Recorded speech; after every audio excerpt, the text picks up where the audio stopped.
Hey guys, welcome back to Overtakes. I'm Kel. And this is Misfit. And we are here with our duos for week 3 of stage 3 of the Overwatch League. So starting it off, we have our tanks for the week. We're on the same page. We're pretty much on the same page for all of these picks today. Just because all these guys had just such standout performances. But with our tanks, it's going to be Gamsu and Note because... Yeah. Well, they're a major factor in the reason why Boston is on a 10-game winning streak. Gamsu is starting to get, like, his recognition, I think, a little bit more. It's like some of these guys, that, like, the analysts and stuff, they're like, you know, a couple weeks ago, they're like, I don't know. And then the more you watch this guy, he is probably behind Fissure, maybe behind Gesture. Because Gesture's dropped off a little bit, seems like to me. Yeah, definitely. He's top 3 minimum in the league on Winston. And on Winston especially. Yeah. His win. I mean, there's other people that are better at other characters, but because Winston is that predominant tank, he's one of the best. He is top 3 for sure. And you know, honestly, his Reinhardt's really good too. Yeah. It's just you got a couple other guys that are a little bit better than him on that. Yeah. But as far as Winston player, he's tops in the league, and he was just killing it this week. Oh my god. Well, and then because he does so well, that opens it up for Note, who has just been also a top 3 diva. Yeah. I mean, he has just been an absolute monster. I know. And this dude he's unreal. The two of them are pretty sick as a combo because he definitely is one of the best divas at playing along with the Winston and kind of protecting. Mm-hmm. And then he does go on his missions on his own where he just goes and just totally destroys like a back line or something like that if he needs to too by himself. Right. Or peels. He's one of the best. And, to me right now, him and Space are the 2 best. Maybe you could make an argument for Wu Yao on London, but they're on a down streak right now, so I really can't even say he's one of the best. But yeah, these 2 guys, this week especially, against New York, they were pretty awesome. Oh yeah, excellent against New York. And then, I think it was it the first London, game this when week? they played, not New York, I said New York, I meant London. Yeah, against London, I meant London. They were incredible. Didn't he have a freaking double or a triple kill with a bomb? Yeah, he diva bombs. He diva bombed in on was it on Oasis? Yeah. Ridiculous. That defensive matchup they had with Seoul, Seoul had a lot of guys sick, hurt, whatever. I'm not making excuses for them because I stopped doing that. Most of you guys know that. Those 2 guys I think were probably the biggest reason they beat Seoul. Yes. Yeah. And it's not taking away anything from anything the other guys did, but no. But these guys, I feel like they just they stood out a little bit more in what they were doing and opening it up for everybody else. And then just in general, their tank play has just been elite in this entire streak. And now, I mean, they've proven that they can beat any team right now. Yeah, and you know the thing is too is they've since the whole Dreamcasper thing, I don't know, they picked up their game more. I think because they thought that it was going to be a lot different without him there, like because he was such a star, you know, like the amount of damage and flashy plays he did. They're opening up so much space for mistakes that like he looks better than they look better with him than they did with Dreamcasper, which is hard to do. That's insane. And I think, I don't know, there's something about this team that just like the mental fortitude that they have is unparalleled. I mean, they seem to really thrive when the pressure is on them the most. When people think less of them or think that they're going to be doing less, that's when they just step up and they're like, no, not we got today. this. Yep. And you know, it's like they like it. Yeah. It's like the sadistic, oh yeah? Like I like this, keep doing it. Yeah, keep thinking we're the underdog, guys. Yep. Keep thinking that. And and they're just sucking it up and they're just playing at a high level and these 2 guys are probably the main reason. Yeah, I would agree. They've been one of the main constants for they have like the complete team and everything, but these 2 have been consistently great, even when they were going through their weaker points, especially in stage 2 when they were just kind of up in the air in the beginning of there. Yeah. And then if you saw how good Gamsu is when he was gone for that week, they lost both games. Yeah. And that was the last time they lost, by the way. That's how long ago it was. Right. Okay, so Now we're going to move on to the DPS. We got we are on the same page on this one too. We're going with a trio. Yeah. San Francisco's trio, in fact. All right, guys, I know you got on us about the architect thing. He came out and showed us what he's got this week. Yeah, he really did. Him, Dante, and Sinatra were just all over it. Yeah. And I mean, Dante especially, I think this guy, like... Yeah. Anyone that was doubting him to start, I mean, even us, like, when it was just like, well, he's just a filler for Sinatra, it's just like, no, he is so much more than that. I mean, he's making a case for being probably one of the best players in the league. Yeah. Overall. Totally. Like, I mean, there's few characters that he doesn't excel at. The characters that he does play on a consistent basis, I mean, he's top on just about all of them. Yeah, I mean... And he's one of the best tracers. He's one of the best widows. He's one of the best... He is the best Sombra player in the league. Oh, for sure. And with these maps and the style that you can play now with Sombra with the changes that they're using on her, he is just like unstoppable on that. And the only reason why I got in the other guy, which we'll get to in a second, was because you had him and you played the wrong guy on Sombra. Yeah. But he can play pretty much anything. Even his Genji's good. I mean, you throw him on, having a guy like that is vital. Oh, it just opens up so many different combinations for them, especially with the other guys that they have. I mean, they basically, at this point, they've rendered Baby Bay completely useless. Yeah, they have. And, Sinatra at this has gotten comfortable, you can tell. Yeah. Because as the weeks go on, I was kind of iffy on him. And as the weeks go on, you're like, okay, now I see what they're talking about with this guy on Tracer. Mm-hmm. He doesn't miss, Yeah. And he is just so annoying on her. Like, he's in the back line all the time. He's a pest. Yeah. Just constantly berating the other team's supports and just and distracting them from doing their jobs. And it's just like, that's exactly what a Tracer should do. Yeah, and then when he dives in with Space, that's just devastation, because Space gets the shocky thing going on a couple of guys, and he just finishes them off. Super. Yeah, fuck. We should make a drinking game out of that. Right. Not the fuel. Hey, we've gone about 5 minutes into a video and we haven't railed the fuel yet. Yeah, we haven't railed on him yet, but... So you can drink now because we just did one. Anyway, so Architect. Let's talk about this guy. Yes. Everyone was talking about how great he was, and I didn't buy it because they had him... Apparently they had him on all the wrong heroes, because him on Widow and Genji is ridiculous. Yeah. It was like Saya player, like when he came in. I'm like, I thought this guy was a Tracer, and then you watch him play Widow, you're like, oh. Okay.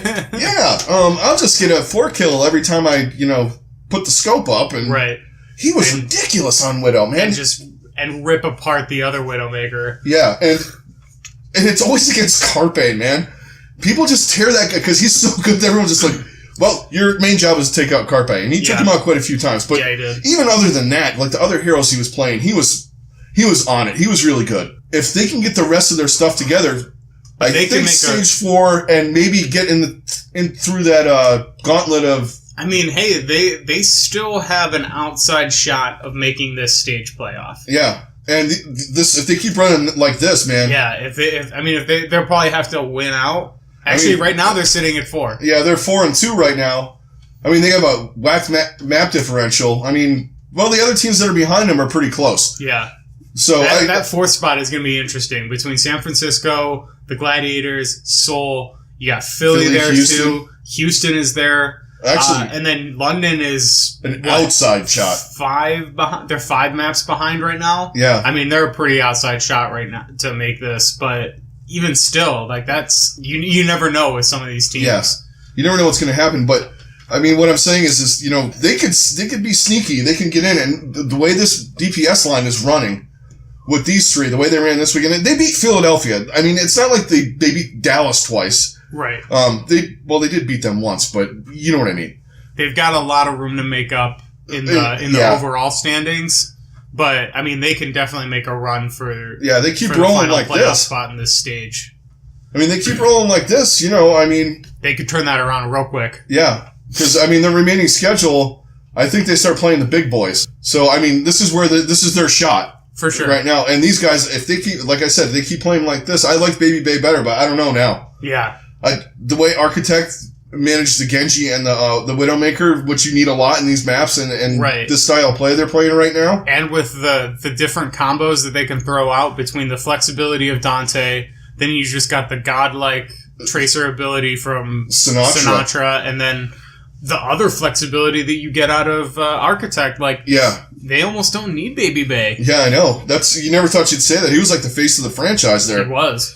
But, in this league, shit changes fast. Yeah, it does. London was the best team in the league a month ago. Right. They're 2-4 in the stage. So, anyway, let's move on to our, this is our weekly visit with, Jonak and Ark. Yeah. Or, in other words, our support combo of the week. Because once again, we can't not bring these guys up because that's just how good they are. It's similar to the NBA. It's like, who won Player of the Week in the Eastern Conference again? It was LeBron James. Yeah. Who won Player of the Month? It was LeBron James. Yeah, it's the same thing. It's the exact same thing. It's just greatness personified right in there. Yeah. With these two, and then... And if you guys don't believe us, go look. Go look at the rankings of the players. Jonak is 1, Ark is 3. Yeah. Or no, Jonak's 2, Ark's 3. Space is number 1 right now. Overall. This is like the overall rating system that they have on Winston's Lab. Yeah, and the only reason Space is up that high is because he hasn't been playing that long. Yeah. Fight win rate for Jonak all season is at, I think it's 56%. He needs to be nerfed. If he was a character in the game, he would be nerfed. Yeah. I mean, I don't know. I know some of you guys don't get into some of that if you haven't played like MOBAs. Fight win rates are important stat in any kind of game like this to keep track of. Yeah. But when you're over 40%, or you start climbing over 50, you're getting towards 60%. If it was a character, it gets nerfed. Yeah.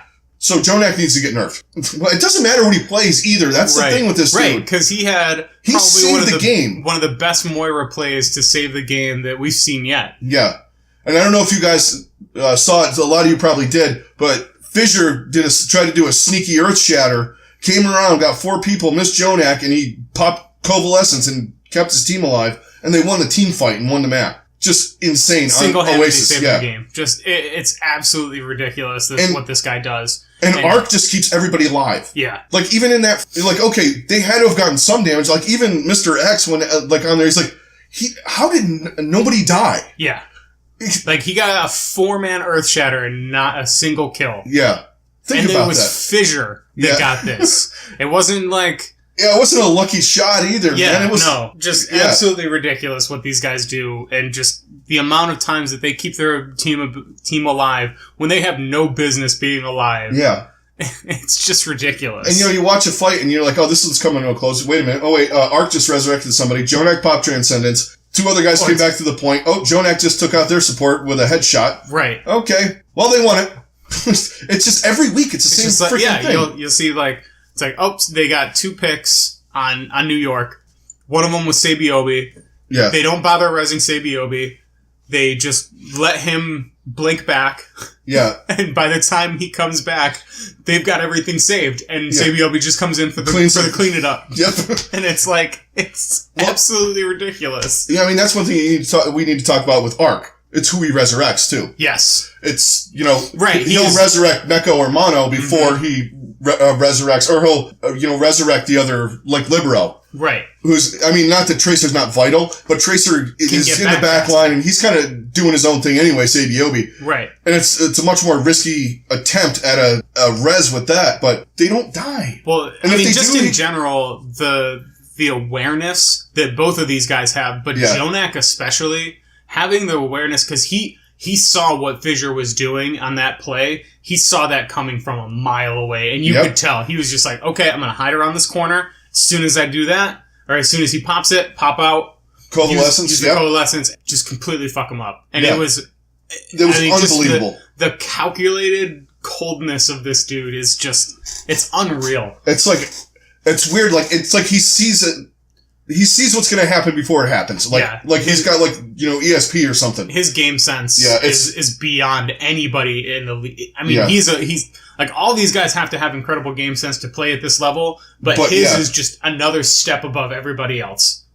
He knows what these guys are doing before they're going to do it. And he is unbelievably ridiculous at keeping track of other people's ults. Yes. It's just amazing. Because, I mean, these guys are all good at that, but he knows it. He knew Fissure had the Earth Shatter. He knew Hydration had a junk tire coming. Yeah. And he was just ready for it. And then he'll know if a Genji has a blade ready to go, and he won't pop his ult until they pop theirs, and just like unreal what this dude can do. It's just unbelievable. Was there anybody else you wanted to highlight? I was pretty good with these guys. These guys are just the highlight of the week. Yeah. I would maybe say Boston. just in Boston general. in general, yeah. I mean, they're playing unbelievable right now. Mistakes in Striker, just unreal. As a team, we thought they would be up there, but they're rivaling New York with just cohesiveness and the way they're playing right now. They're just impossible to beat, much like New York is most of the time. Yeah, it's just an insane, and you can tell with these guys too, they love each other.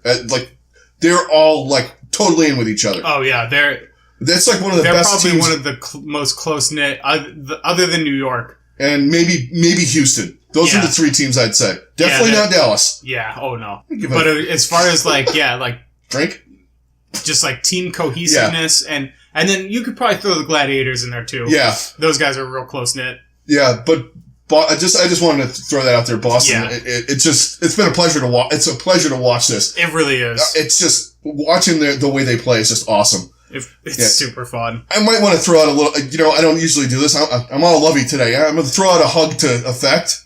Dude, relax. Calm down, please. I love watching you play. You're losing your mind.